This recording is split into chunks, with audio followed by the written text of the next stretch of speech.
അന്നത്തെ നിങ്ങളൊരു കാര്യം മനസ്സിലാക്കണം. ഇന്ന് നമ്മൾ കേരളത്തിൽ 2 ആഴ്ചയായിട്ട് നമ്മൾ സംസാരിച്ചുകൊണ്ടിരിക്കുന്നത് ഹേമ കമ്മിറ്റി റിപ്പോർട്ടിനെ കുറിച്ചാണ്. ഈ ഹേമ കമ്മിറ്റി എന്തിനാണ് സർക്കാർ രൂപീകരിച്ചത്?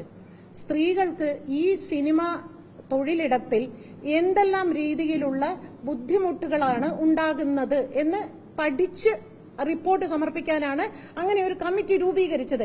ആ റിപ്പോർട്ട് പുറത്തു വന്ന അന്നു മുതൽ ഈ സിനിമാ ലോകത്തുള്ള സകല സ്ത്രീകളെയും ഒന്നടങ്കം അപമാനിച്ചുകൊണ്ടിരിക്കുകയല്ലേ ഇവിടെ നടക്കുന്നത്.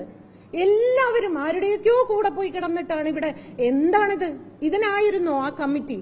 അങ്ങനെയാണെങ്കിൽ ആ കമ്മിറ്റി ചെയ്തിരിക്കുന്നത് ഏറ്റവും വലിയ ദ്രോഹമാണ്. നിങ്ങൾക്കറിയോ, ഇതുപോലുള്ള അടിസ്ഥാന വർഗ തൊഴിലാളികൾ, എന്നെ നിങ്ങൾ മാറ്റി നിർത്ത്. ഞാൻ എപ്പോഴും മാധ്യമങ്ങളുടെ മുമ്പിൽ വന്ന് സംസാരിക്കുന്ന ഒരാളാണ്. ഞാനും ഒരു അടിസ്ഥാന വർഗ തൊഴിലാളി തന്നെയാണ്. പക്ഷെ കുറെ കൂടെ ആളുകൾക്ക് അറിയാവുന്നത് കൊണ്ട് എന്നെ നിങ്ങൾ അങ്ങനെ അംഗീകരിക്കില്ല. ഇവരാരെങ്കിലും നിങ്ങൾ ആരെങ്കിലും കണ്ടിട്ടുണ്ടോ? നിങ്ങൾ വലിയ നടീനടന്മാരെ മാത്രമല്ലേ ഇവിടെ കണ്ടിട്ടുള്ളൂ. ഇവരാരെങ്കിലും നിങ്ങൾ കണ്ടിട്ടുണ്ടോ? ഇനിയും ഇവിടെ വരാനിരിക്കുന്നു ഒരുപാട് സ്ത്രീകൾ. പലർക്കും നാണക്കേടാണ്. കാരണം ഇവിടെ വന്ന് നിൽക്കുമ്പോൾ എന്നെയും പീഡിപ്പിക്കപ്പെട്ടവരായിട്ടാണോ മാധ്യമങ്ങൾ പുറത്ത് കാണിക്കുക എന്ന ഭയമുണ്ട് പലർക്കും. നിങ്ങളെയാണ് ഇന്ന് ഭയപ്പെടുന്നത് സിനിമയിലെ സ്ത്രീകൾ. വളരെ സങ്കടത്തോടു കൂടി പറയുകയാണ്. ആർക്കൊക്കെയോ ഇത് മുഴുവനും ഇല്ലാതെയാക്കാൻ വേണ്ടി. ഞാൻ ചോദിക്കട്ടെ, ഒരല്പമെങ്കിലും ഒരു മനസാക്ഷി എന്നൊന്നും ഉണ്ടായിരുന്നെങ്കിൽ ആ പെൺകുട്ടികളെ അവിടെ കൊണ്ടുവന്ന് ഇറക്കിയതും തിരിച്ച് കാറിൽ കയറ്റി കൊണ്ടുപോകുന്ന വിഷ്വലുണ്ട് ഞങ്ങളുടെ കയ്യിൽ. വിഷ്വലുണ്ട്. ആ വിഷ്വൽ ഡിജിറ്റൽ തെളിവ് സഹിതമാണ് ഞങ്ങൾ മുഖ്യമന്ത്രിക്കും ഞങ്ങൾ പോലീസിനും വനിതാ കമ്മീഷനും കൊടുക്കാൻ ഉദ്ദേശിക്കുന്നത്. ആ വിഷ്വലിൽ വ്യക്തമായിട്ട് കാണുന്നുണ്ട് അവർ എവിടെ നിന്ന് വന്നവരാണ് എന്ന്. അവരാണത്രേ സിനിമയിലെ സ്ത്രീകളെ സംരക്ഷിക്കാൻ ഇറങ്ങിയിരിക്കുന്നത്. ഇതാണോ സംരക്ഷിക്കുന്ന രീതി? ഇങ്ങനെയാണോ സ്ത്രീകളെ സംരക്ഷിക്കേണ്ടത്? അപമാനിച്ചുകൊണ്ട് സമൂഹത്തിന് മുൻപിൽ, കുടുംബത്തിനുള്ളിൽ അവർ അനുഭവിക്കുന്ന വേദന നിങ്ങൾക്ക് ആർക്കെങ്കിലും അറിയാമോ? അവരെന്നോട് ഇന്ന് രാവിലെ ചോദിക്കാം, ഞങ്ങളുടെ ഇടയിൽ നിന്ന് ആരെങ്കിലും ഒരാൾ ആത്മഹത്യ ചെയ്താൽ ഈ മാധ്യമങ്ങൾ അതിന് ഉത്തരം പറയുമോ എന്ന് ചോദിക്കുമ്പോൾ എനിക്ക് ഉത്തരം പറയാൻ പറ്റുന്നില്ല.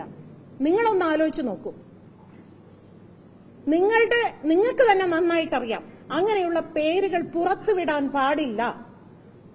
ആ പേര് പറയുന്നിടം സൈലന്റ് ആക്കണമെന്നും ഒക്കെ നിങ്ങൾക്ക് നന്നായിട്ടറിയാം. ഒരു തെറ്റും ചെയ്യാതെ അധ്വാനിച്ച് ജീവിക്കുന്ന ഒരു വിഭാഗമാണ് ഇവരെല്ലാവരും. അവർ അതുകൊണ്ടാണ് മുഖം കാണിച്ച് സംസാരിക്കാൻ തയ്യാറായി വന്നിരിക്കുന്നത്. ഒരുപാട് ഇത്രയും രോഷം വരുന്ന എന്തുകൊണ്ടാണെന്നറിയാമോ? വേദനയാണ്, സ്ത്രീകൾക്കുണ്ടാകുന്ന വേദനയാണ്.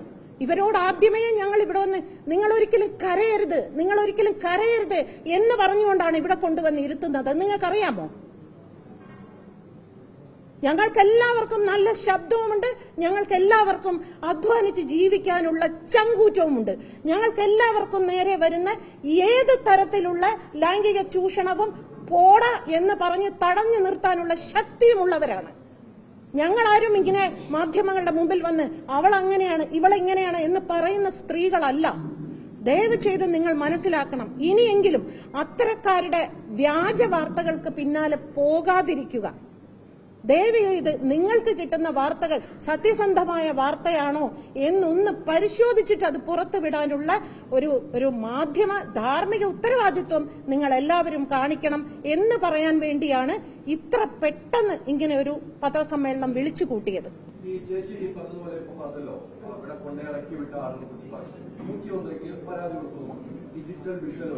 മുഖ്യമന്ത്രി വരെ പറയും. ഇപ്പൊ മാധ്യമങ്ങളെ നമ്മൾ കുറ്റം പറയുന്നത്, മാധ്യമങ്ങൾ തെറ്റാണെന്ന് അംഗീകരിച്ചുകൊണ്ട് കുറ്റം പറയുന്നത്. ആ മാധ്യമങ്ങൾ തന്നെ ആ ഡിജിറ്റൽ വിഷ്വൽ പുറത്തുവിടട്ടെ, അതിനെ നീക്കപ്പെടുക. അതാണ് ഏറ്റവും തെളിവായിട്ട് വേണ്ടത്. ഇല്ല, തെളിവ് തരാൻ തയ്യാറാണ്. അത് ഞങ്ങൾ ആദ്യം പരാതി കൊടുക്കേണ്ട സ്ഥലത്ത് പരാതി കൊടുത്തതിന് ശേഷം മാത്രമേ ഞങ്ങൾ മാധ്യമത്തിന് വിടുകയുള്ളൂ. ആ വിഷ്വൽ തരും. ഇതിനൊരു വലിയൊരു കൂട്ടായ്മയാണോ ഈ സ്ത്രീകൾക്കെതിരെ പ്രവർത്തിച്ചുകൊണ്ടിരിക്കുന്നത്? അതെ, സ്ത്രീകളുടെ കൂട്ടായ്മ. സ്ത്രീകളുടെ കൂട്ടായ്മ. അതിനൊത്ത് ചില പുരുഷന്മാരും അവരോടൊപ്പം നിൽക്കുന്നുണ്ട്. അവരുടെ യഥാർത്ഥ ഉദ്ദേശം തന്നെ ഇവിടെയുള്ള സംഘടനകളെ പൊളിക്കുക എന്നുള്ളതാണ്. അതിന് ഞങ്ങൾ ആരും കൂട്ടു നിൽക്കില്ല. ഞങ്ങളെല്ലാവരും ഒറ്റക്കെട്ടായി തന്നെ അധ്വാനിക്കുന്ന അടിസ്ഥാന വർഗ തൊഴിലാളികളാണ്. അതുകൊണ്ട് ഞങ്ങൾക്ക് ഇവിടെ നിങ്ങൾക്ക് ആരോട് വേണമെങ്കിലും ചോദ്യങ്ങൾ ചോദിക്കാം. ഇവിടെ ഉള്ളവരെല്ലാവരും തന്നെ ഓരോരുത്തരടുത്തും വ്യക്തിപരമായി സംസാരിച്ച ഒരാളാണ്.